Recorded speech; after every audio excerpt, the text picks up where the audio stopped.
اللهم لك الحمد كله ولك المن كله، لك الشكر كله ولك الملك كله، لك الخلق كله ولك الفضل كله، وإليك يرجع الأمر كله، وإليك يصعد الكلم الطيب كله.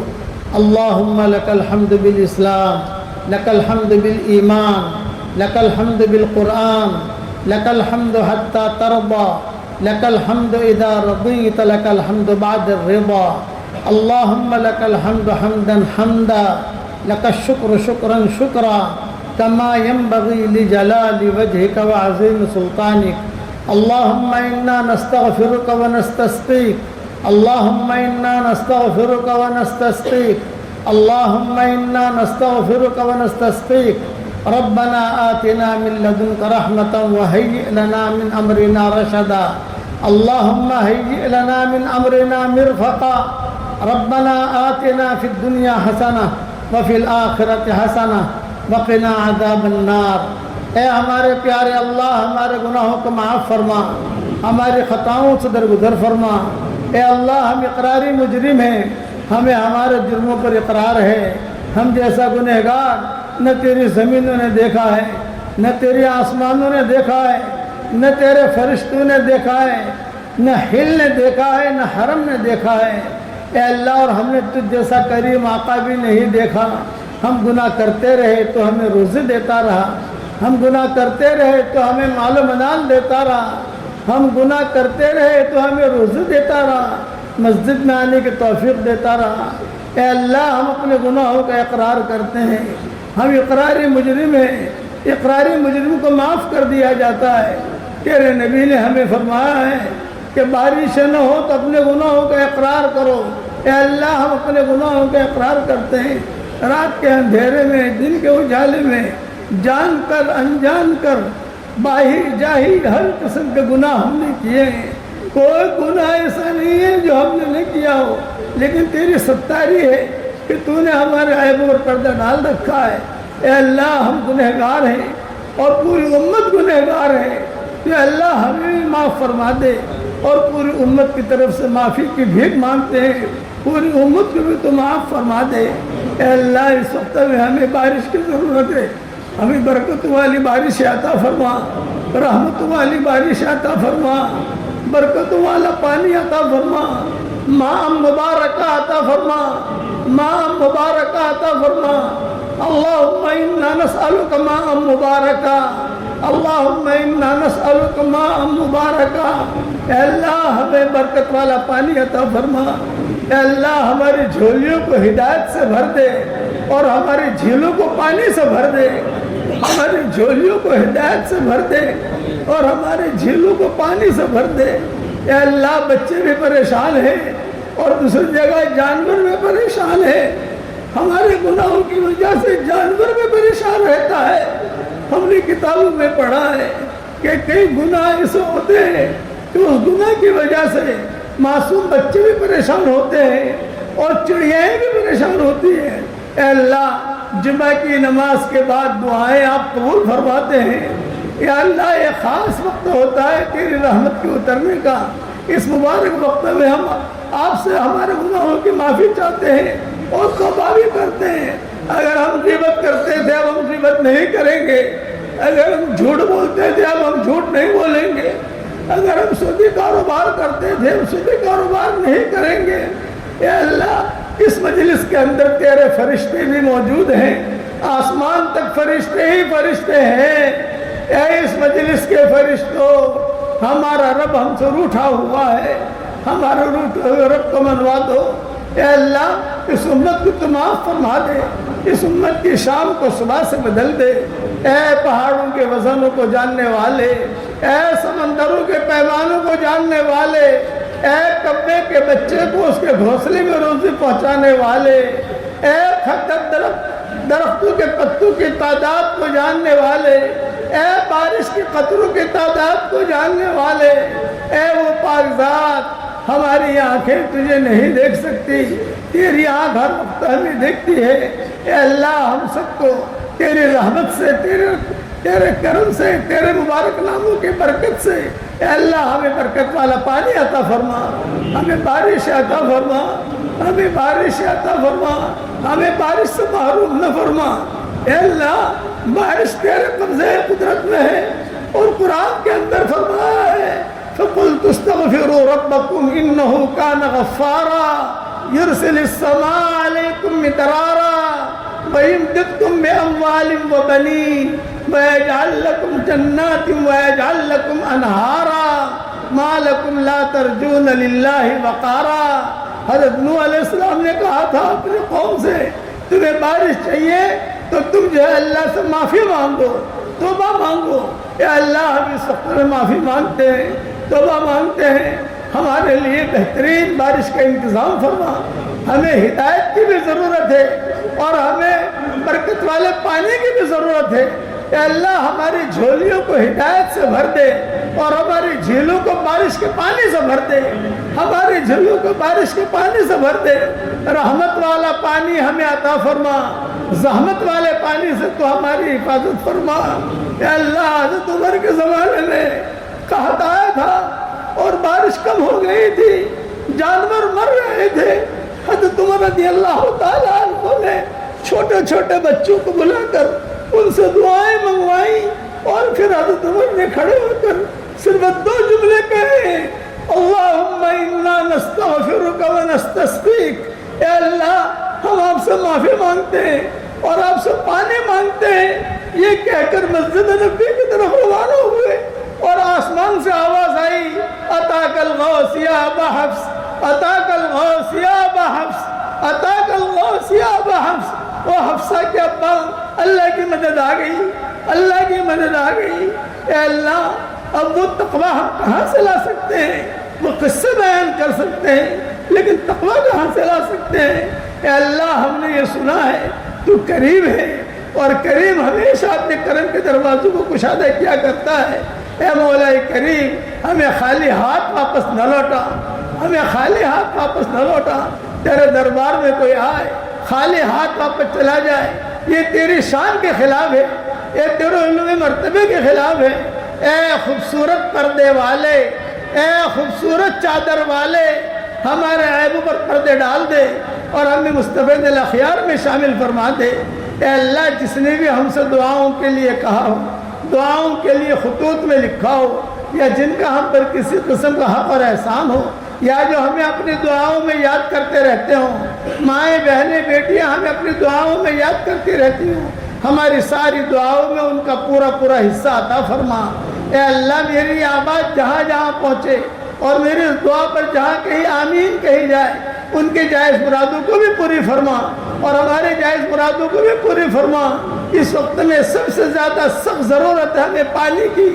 ہمارے یہاں تو 10 جون تک بارش آ جاتی ہے، کبھی اس سے پہلے آ جاتی ہے۔ اب یا اللہ پانی ختم ہو رہا ہے، اے اللہ ہمیں دھکا مت دے دینا، اے اللہ ہمیں دھتکار مت دینا۔ ہم تیرے پانی کے محتاج ہیں، ہم تیرے پانی کے محتاج ہیں، ہم تیرے پانی کے محتاج ہیں، اور محتاج بن کر تیرے دربار میں آئے ہیں۔ پہلے تو معاف کر دے اور ہمارے لیے بارش کا انتظام فرما دے۔ رسول اللہ صلی اللہ علیہ وسلم نے جتنی خیر کی لین کی دعائیں مانگی ہیں وہ ساری کے ساری ہم سب کے لیے مقدر فرما۔ جن شرور سے پناہ چاہی ہو ان شرور سے ہماری حفاظت فرما۔ یہ مجمع آمین کہہ رہا ہے، کسی کے باپ کا انتقال ہو چکا ہے، کسی کی ماں کا انتقال ہو چکا ہے، کسی کی ماں اور باپ دونوں کا انتقال ہو چکا ہے، وہ قبروں میں انتظار میں ہے کہ کوئی ہمارے لیے بھی دعائیں مغفرت کرتا ہے کہ نہیں کرتا۔ اے اللہ ہمارے ماں باپ کی مغفرت فرما، ہمارے ماں باپ کی مغفرت فرما، ہمارے ماں باپ کی مغفرت فرما، ان کے ہڈی ہڈی کو جنت نصیب فرما۔ اے اللہ جن کے ماں باپ زندہ ہیں ان کی قدر کرنے کی توفیق عطا فرما، اور جن کی ماں زندہ ہو اس کی قدر کرنے کی توفیق عطا فرما، جس کا باپ زندہ ہو اس کی قدر کرنے کی توفیق عطا فرما۔ اے اللہ ہم نے یہ سنا ہے 100 کا قاتل تیرے دروازے پر آیا تھا اور تجھ سے معافی مانگی تھی، تو نے معاف کر دیا تھا۔ اے اللہ ہم تو اس سے بھی زیادہ خطرناک ہیں جو تیرے دروازے پر آئے ہیں اور جمعہ کی نماز کے بعد آئے ہیں اور پانی کی بھیک مانگنے کے لیے آئے ہیں۔ اے اللہ پانی کی بھیک مانگنے کے لیے آئے ہیں۔ اے اللہ ہماری جھولیوں کو ہدایت سے بھر دے اور ہماری جھولوں کو پانی سے بھر دے۔ برکت والا پانی ہمیں عطا فرما، زحمت والے پانی سے تو ہماری حفاظت فرما۔ ہم نے حدیث پڑھی ہے جب بارش کا پانی آتا ہے ایک ایک قطرے کے ساتھ فرشتے بھی آتے ہیں، ایک قطرے کے ساتھ ایک فرشتہ، دوسرے قطرے کے ساتھ دوسرا فرشتہ۔ وہ فرشتے بھی رحمت کو لے کر آتے ہیں۔ فرشتہ کبھی بھی شر کو لے کر نہیں آتا، فرشتہ ہمیشہ خیر کو لے کر آتا ہے۔ اے اللہ اس وقت میں بھی فرشتے موجود ہیں، ان کے آمین کے کہنے کو قبول فرما۔ جو مانگا وہ عطا فرما، مانگنے سے رہ گیا وہ عطا فرما۔ آخر میں اتنا کہتے ہیں ہمیں مانگنا نہیں آتا مگر آپ کو دینا تو آتا ہے۔ اپنے کرم سے ہماری جھولیوں کو ہدایت سے بھر دے اور ہماری جھیلوں کو پاک پانی سے بھر دے اور اپنے فضل و کرم سے ہماری ساری دعاؤں کو قبول فرما۔ سبحان ربک رب العزت عما یصفون وسلام علی المرسلین والحمد للہ رب العالمین۔ ان سیدنا و مولانا محمدا عبده ورسوله صلی اللہ علیہ وعلا آلہ واصحابہ وبارک وسلم تسلیما کثیرا کثیرا۔ اما بعد فاعوذ باللہ من الشیطان الرجیم، بسم اللہ الرحمن الرحیم۔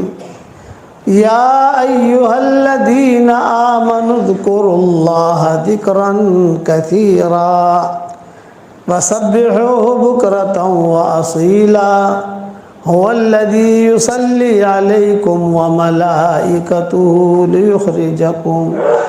ليخرجكم من الظلمات إلى النور وكان بالمؤمنين رحيما۔ تحيتهم يوم يلقونه سلام وأعد لهم أجرا كريما۔ یا ایہا النبی انا ارسلناک شاہدا ومبشرا ونذیرا وداعیا الی اللہ بإذنہ وسراجا منیرا وبشر المؤمنین بأن لهم من اللہ فضلا کبیرا ولا تطع الكافرین والمنافقین ودع أذاهم وتوکل علی اللہ وکفی باللہ وکیلا۔ صدق اللہ العظیم۔ قابل احترام بھائیوں، دوستو، بزرگوں، پیدل حج کرنا یہ بہت آسان ہے۔ پیدل جماعت میں سال لگانا یہ بہت آسان ہے۔ عمرہ کرنا یہ بہت آسان ہے۔ مسجد بنانا یہ بھی بہت آسان ہے۔ مدرسے بنانا یہ بھی بہت آسان ہے۔ پڑھنا پڑھانا، بیان کرنا، گشت کرنا یہ چیزیں آسان ہیں، لیکن اپنے دل کو صاف رکھنا یہ بہت مشکل ہے۔ گھر جا کر اسے سوچنا میں نے کیا کہا ہے۔ جب تنہائی میں آپ جاؤ نا گھر، بالکل ذہن فارغ ہو، تو سوچنا کہ مولوی صاحب نے کیا بات کہہ دی یار۔ یہ ہمارے سارے دین کے جتنے معاملات ہیں وہ آسان ہیں، کوئی مشکل نہیں ہے۔ مسجد بنانا بھی آسان ہے۔ پیدل جماعت میں زیادہ سے زیادہ آدمی سال لگائے گا، کتنا لگائے گا؟ 3 چلے لگاتے ہیں، 7 چلے لگاتے ہیں، پڑوس میں 7 چلے لگاتے ہیں۔ لیکن دل صاف رکھنا یہ بہت مشکل ہے۔ اس لیے اللہ کا جو معاملہ ہوتا ہے وہ دل کی صفائی کے ساتھ ہوتا ہے۔ اِعْلَمِ اللَّهُ فِي قُلُوبِكُمْ خَيْرًا يُؤْتِكُمْ خَيْرًا، تمہارے دلوں میں خیر ہوگی تو ہم تم کو خیر دیں گے۔ بیوی بھی سوئی ہوئی ہے، شوہر بھی سویا ہوا ہے، اور دونوں کے دلوں کے اندر کچرا بھرا ہوا ہے، کہاں سے اللہ کی مدد آئے گی؟ کہ صاحب ہم مسجد میں نماز بھی پڑھ رہے ہیں اور ہمارے دل جو ہے تحسبهم جميعا وقلوبهم شتى، یہ قرآن میں ہے، تحسبهم جميعا وقلوبهم شتى۔ ان کو سب کو دیکھیں گے آپ کے بالکل جو ہے ایسے اچھے طریقے سے بیٹھے ہوئے ہیں، نماز پڑھ رہے ہیں، سب پڑھ رہے ہیں، لیکن دلوں کے اندر اختلاف ہے، کس کے دل میں کیا، کس کے دل میں کیا، کس کے دل میں کیا۔ تو اللہ کا جو معاملہ ہوتا ہے وہ دل کے ساتھ ہوتا ہے، اسی لیے حدیث شریف میں آتا ہے کہ اللہ تعالیٰ تمہاری صورتوں کو نہیں دیکھتا، کہ تمہارے مال کو بھی نہیں دیکھتا کتنا مال ہے، لیکن ڈائریکٹ اللہ کی نگاہ انسان کے دل پر جاتی ہے۔ دل میں اگر گند بھری ہوئی ہے تو کوئی عبادت قبول نہیں ہوگی، اور دل صاف ہے تو عبادت بھی قبول ہوگی، دعا بھی قبول ہوگی۔ عشاء کی نماز ہم نے پڑھی اور دل کے اندر کچرا بھرا ہوا ہے، کسی کے بارے میں حسد ہے، کسی کے بارے میں بدگمانی ہے، کسی کے بارے میں کیا ہے، کسی کے بارے میں کیا ہے، تو کیا کہتے ہیں کہ نیکیاں مل جائیں گی، فرشتہ کیا لکھے گا کہ اس نے عشاء کی نماز پڑھ لی، فرض ادا ہو گیا، لیکن اس نماز پر جو نتیجہ نکلتا ہے وہ نہیں نکلے گا، وہ نہیں نکلے گا۔ اس لیے اس وقت میں یہ بنیادی چیز ہے کہ آدمی اپنے دل پر بھی محنت کرے۔ ظاہری نماز ہماری اچھی ہو، ہم فکر کرتے نہیں کرتے، رکوع برابر ہو، سجدہ برابر ہو، کپڑے ذرا پاک صاف ہوں، خوشبو ہو، خوش و خضوع کے ساتھ نماز پڑھیں۔ اس سے زیادہ ضروری ہے کہ آدمی کا دل جو ہے صاف ہونا چاہیے۔ جس کے دل صاف ہوتے ہیں اس کو ہوائیں بھی سلام کرتی ہیں، اور جس کے دل میں کچرا ہوتا ہے تو خیر آ کر بھی چلی جاتی ہے، دروازے پر آئے گی خیر، لیکن دیکھے گا کہ ہاں ان کے دل کے اندر کچرا ہے تو خیر نکل جائے گی۔ کسی زمانے میں افغانستان میں حالات آئے تھے، آج سے 600-700 سال پہلے کا ایک قصہ ہے۔ زلزلے آئے، عام طور سے جہاں پہاڑ ہوتے ہیں وہاں زلزلے نہیں آتے، عام طور سے یہ اللہ کا نظام ہے کہ وہاں زلزلے کم آتے ہیں، جہاں پہاڑ زیادہ ہوں قریب وہاں زلزلے کم آتے ہیں۔ وہ پہاڑ جو ہے وہ زمین کو ہلنے سے وہ روک دیتے ہیں، وہ تو وہاں پہاڑ بہت ہے، لیکن کچھ وہ حالات آئے ان پر 700 سال پہلے، کو لاوا پھٹا، آگ نکلی، اس میں پھر زلزلہ بھی آیا، کئی لوگ دائیں بائیں ہو گئے۔ تو ایک عورت اپنے چھوٹے بچوں کو لے کر وہاں سے پیدل تاشقند پہنچی۔ یہ سب بارڈریں ملی ہوئی ہیں، تاجکستان، ازبکستان، تاشقند، سمرقند، بخارا، ترمیز، نسائی، امام نسائی جہاں کے تھے، یہ ساری بارڈریں جو ہیں ملتی ہیں۔ وہ بچ گئی ایک عورت اپنے بچوں کو لے کر، اس کا شوہر انتقال ہو گیا، اس کے ماں باپ مر گئے، بھائی بہن مر گئے۔ ابھی جان بچا کر اللہ حفاظت فرمائے، اس کو کہتے ہیں بوائق دہر، زمانے کا الٹ پھیر، کہ بیٹھا آدمی ہے اور اچانک جو حال آ گیا، اللہ حفاظت فرمایا۔ اسی لیے حدیث میں دعا منگوائی کہ اللہم انی اعوذ بک من شر بوائق الدہر، اے اللہ زمانے کے الٹ پھیر سے تو میری حفاظت فرمانا۔ حدیثوں میں یہ دعائیں آتی ہیں، میں نے میری کتاب اللہ کی پناہ میں یہ دعا بہت اہتمام سے لکھی ہے، اور شاید میں نے اس کے بارے میں سبق بھی دیا ہوگا، یاد نہیں ہے ابھی مجھے، جیسے ہمارے واٹس ایپ پر سبق آتے ہیں اس میں میں نے کسی جگہ پڑھوایا ہے لوگوں کو۔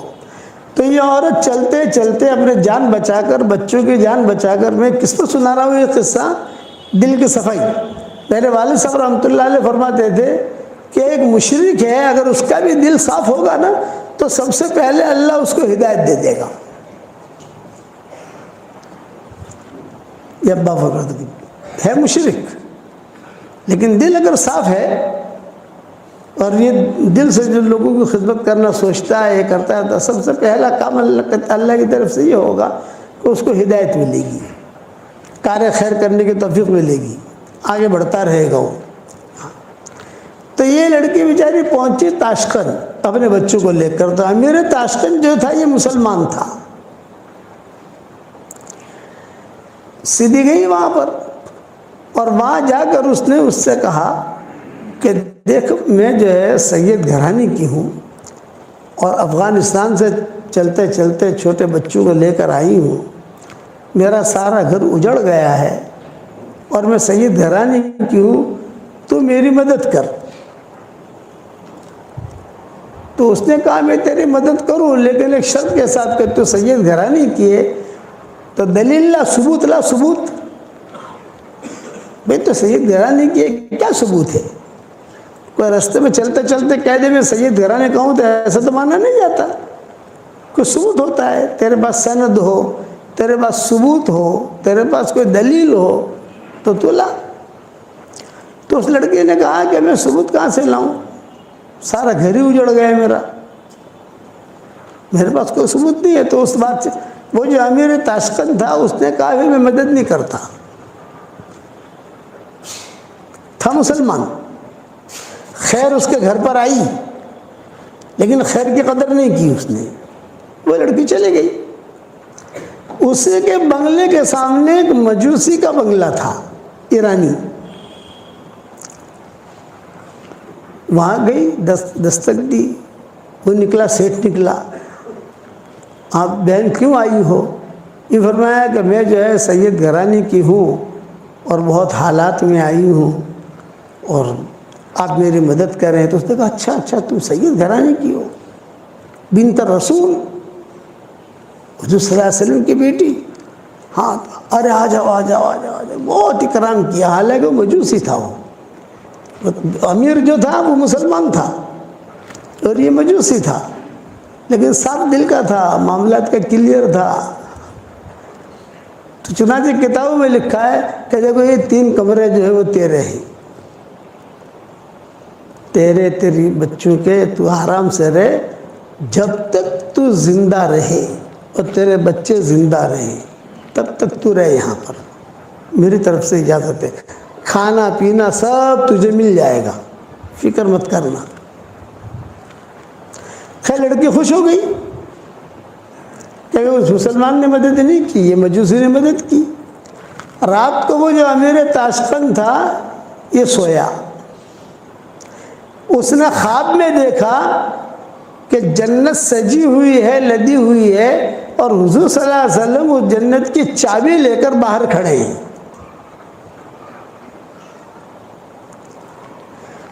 تو یہ امیر تاشقند جو مسلمان تھے گئے، کہا السلام علیکم یا رسول اللہ، آپ نے کہا وعلیکم السلام، تو یہ چابی کس کی ہے جنت کی؟ تو آپ نے کہا مومن کی ہے، مومن کی۔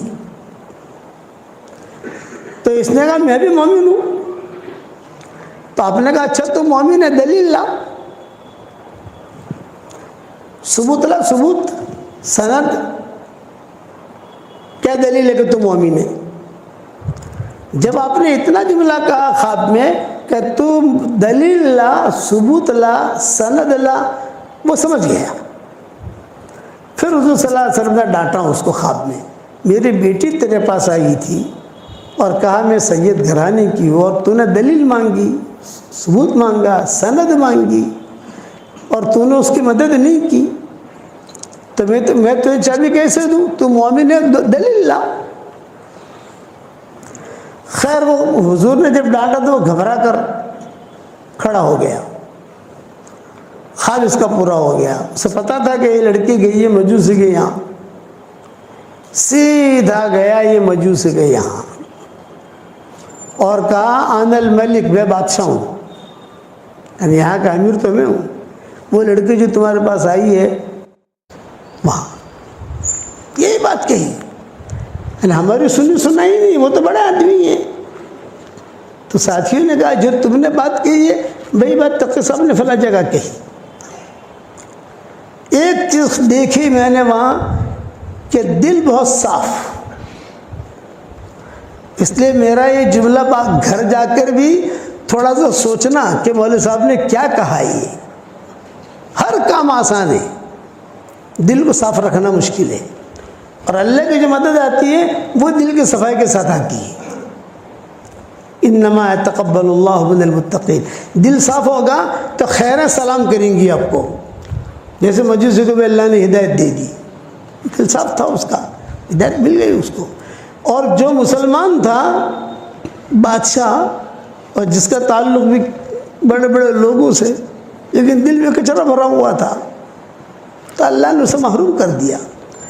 پوری سیرت میں آپ کو یہ قصے ملیں گے، پوری سیرت میں۔ طفیل ابن عمرو الدوسی تھے، ان کا دل بہت صاف تھا، بہت بڑے شاعر تھے،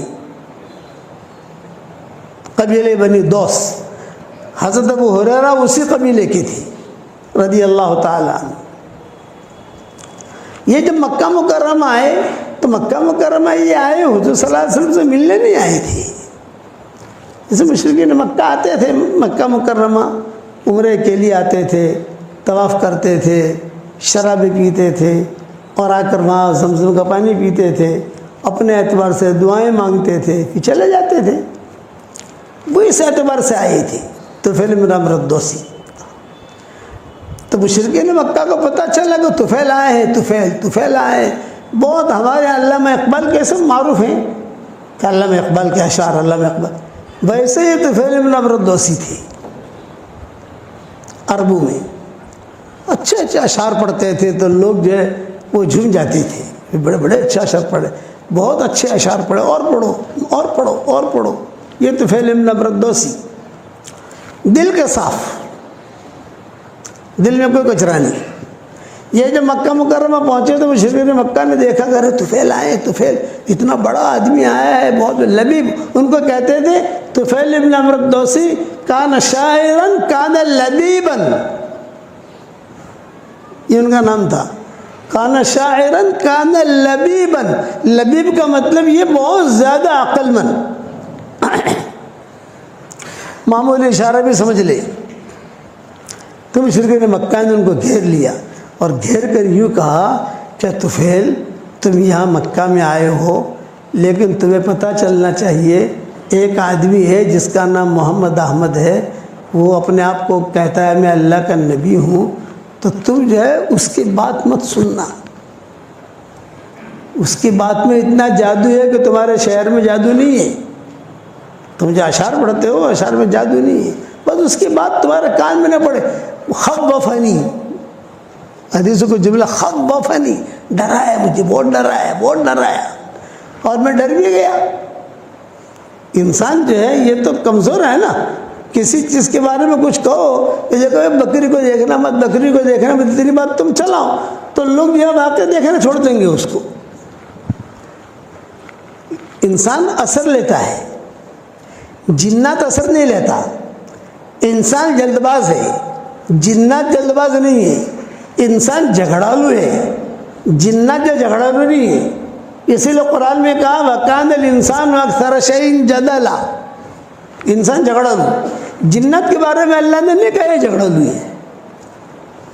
وَكَانَ الْإِنسَانُ عَجُولًا، انسان جلد باز ہے۔ اِذَا مَسَّهُ الشَّرُّ جَزُوعًا وَإِذَا مَسَّهُ الْخَيْرُ مَنُوعًا، یہ انسان کی صفتیں بیان کی ہیں، جناتوں کی صفت بیان نہیں کی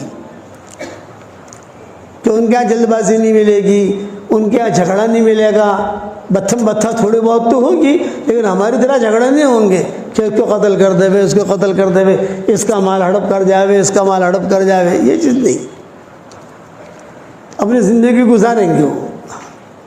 تو یہ انسان کے بارے میں کہا وَكَانَ الْإِنسَانُ أَكْثَرَ شَيْءٍ جَدَلًا۔ ان لوگوں نے جو مکہ والوں سے اتنا ڈرایا، تو طفیل بن عمرو الدوسی کہتے تھے کہ مجھے اتنا ڈرایا یار، میں نے کبھی کسی کی برائی اتنی سنی نہیں جتنے انہوں نے حضور کے کیے۔ اور پھر اتفاق ایسا ہوا کہ حضور صلی اللہ علیہ وسلم تشریف لائے حرم میں، اور آپ نے نماز کی نیت باندھ دی، تو مشرکین مکہ نے کہا دیکھ وہ کھڑے ہیں، وہ ہے محمد، وہ بات مت سننا، وہ کھڑے دیکھ۔ اب میں اتنا ڈرا، میں نے کہا مجھے روئی لا کر دو کہیں سے، روئی طواف کرنا ہے، تو وہ طواف کرنا ہے، تو مجھے جو ان کی تم لوگوں نے ڈرایا ہے کہ اس کی بات تیرے کان میں نہیں پڑے، تیرے کان میں اگر اس کی بات پڑ گئی یا اس کی کوئی آواز پڑ گئی تو گیا۔ تو طفیل بن عمرو الدوسی کہتے تھے میں نے روئی لی اور روئی لے کر اپنے دونوں کانوں میں ڈالی اور میں نے بیت اللہ کا طواف شروع کیا۔ خدا کا کرنا، بیت اللہ کا طواف شروع کیا تو حضور صلی اللہ علیہ وسلم جہاں نماز پڑھتے تھے وہاں قریب جب پہنچتا تو تو زور سے ہوا آتی اور وہ ہوا دونوں روئی نکلتی تھی. 7 چکروں میں ایسا ہوا کہ جہاں قریب جاؤں تو دونوں روئی جو ہے وہ ہوا نکال دے, اور حضور کے قریب سے گزروں تو کچھ نہ کچھ سمجھ گئے نا, آواز کان میں پڑ جاوے, اور بھاگ کر جا کر روئی لوں, پھر سے ٹھوسوں یہ کروں, لیکن جہاں حضور کے قریب جاؤں تیز ہوا آوے اور ہوا جو ہے وہ ہوا آ کر فوراً روئی نکل جائے.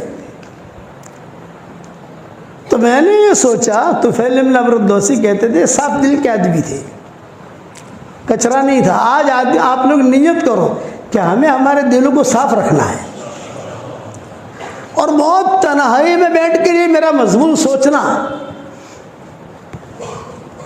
کہ پیدل جماعت میں وقت لگانا بھی آسان ہے, اور پیر کے پاس جانا بھی آسان ہے, مرید بننا بھی آسان ہے, مرید بنانا بھی آسان ہے, قرآن پڑھنا بھی آسان ہے, پیدل حج کرنا بھی آسان ہے, زکوٰۃ نکالنا بھی آسان ہے, لیکن دل کو صاف رکھنا یہ کڑا امتحان ہے, بہت سخت امتحان ہے. اذ ختم اللہ علی قلوبہم وعلی سمعہم وعلی ابصارہم غشاوہ, پہلے دل لائے. فی قلوبہم مرض فزادہم اللہ مرضا, دلوں کے اندر بیماریاں تھی تو بیماری کو اللہ نے اور بڑھا دیا.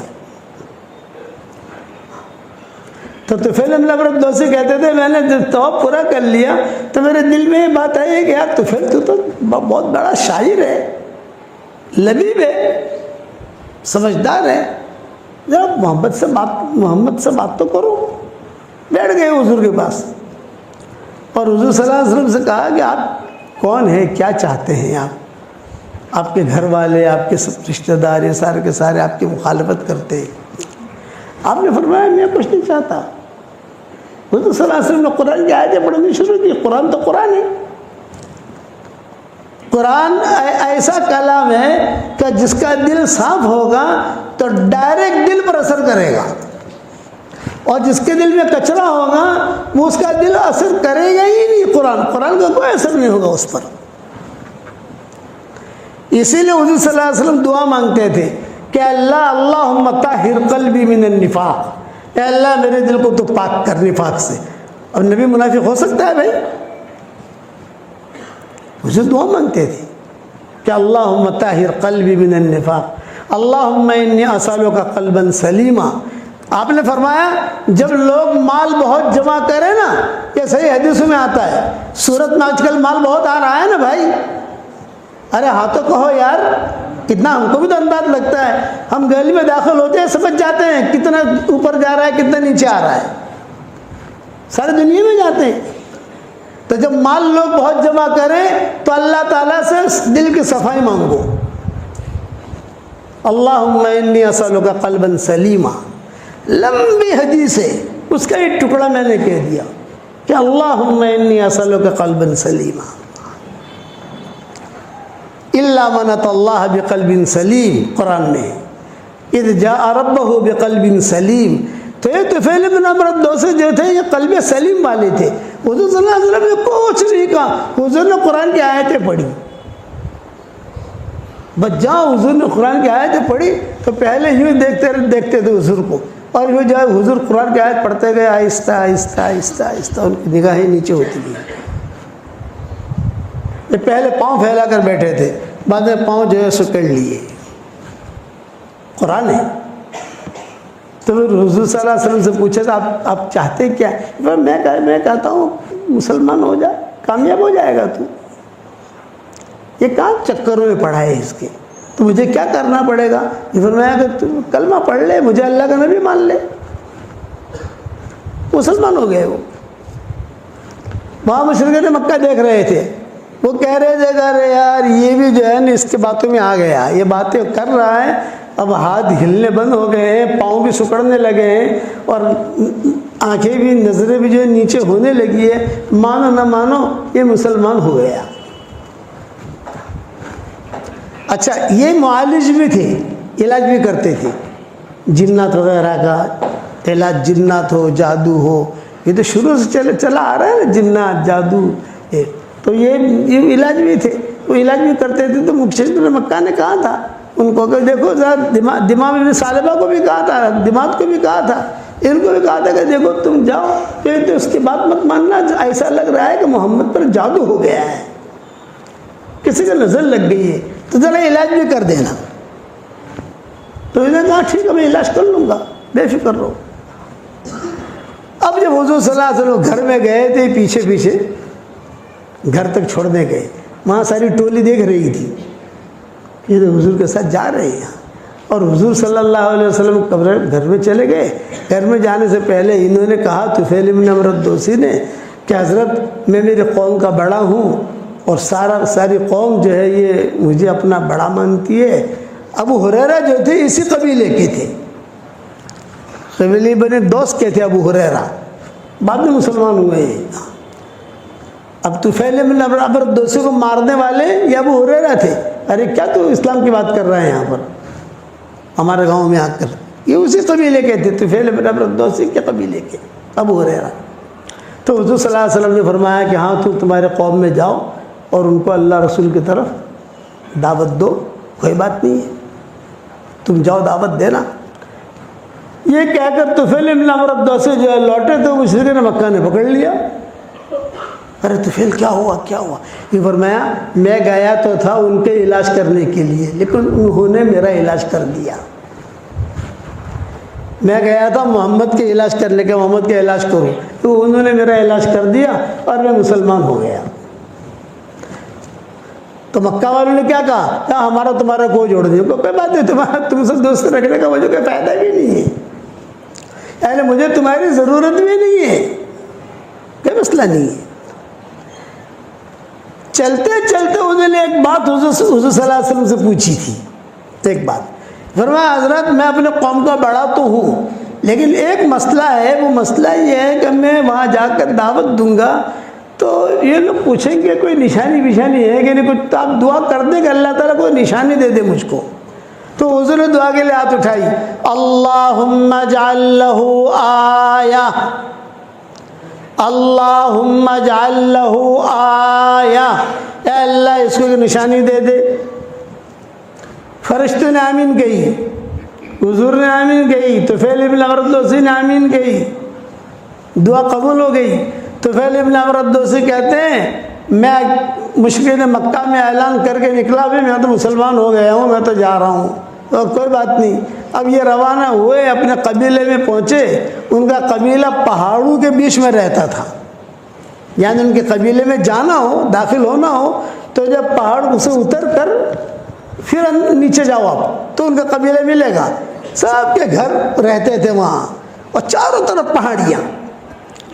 جب میں پہاڑی کے اوپر سے نیچے اترا تو اچانک میرے پیشانی سے نور نکلا، یہ طفیل کہتے تھے۔ اچانک میں گھبرا گیا، ارے کیا؟ اور میرا جو قبیلہ تھا یہ پورا کا پورا روشن ہو رہا ہے، جہاں دیکھوں وہاں روشنی، جہاں دیکھوں وہاں روشنی، یوں دیکھوں تو یوں روشنی، یوں دیکھوں تو یوں روشنی، یہ دیکھوں تو یوں روشنی۔ میں گھبرایا، پھر مجھے اچانک یاد آیا کہ ارے حضور صلی اللہ علیہ وسلم نے دعا مانگی تھی نا، اللہم اجعل لہ آیہ، اللہ ایک نشانی دینا ہے اس کو، یہ نشانی ہے۔ تو میں نے اللہ سے کہا اللہم فی غیر وجہن، یہ حدیث کے جملے ہیں، اللہم فی غیر وجہن، کیا مطلب؟ اے اللہ یہ نشانی ہے، یہ تو میں نے حضور صلی اللہ علیہ وسلم سے کہی تھی، وہی دعا قبول ہوئے، لیکن اللہ پاک یہاں سے میرا یہ نور ہٹا دے، اس لیے کہ اس روشنی کو لے کر، اس نور کو لے کے میں جاؤں گا تو میری قوم کہے گی تو نے اپنا دھرم چھوڑا تھا، تیرا چہرہ بھی بگڑ گیا۔ باتیں کرنے کے لیے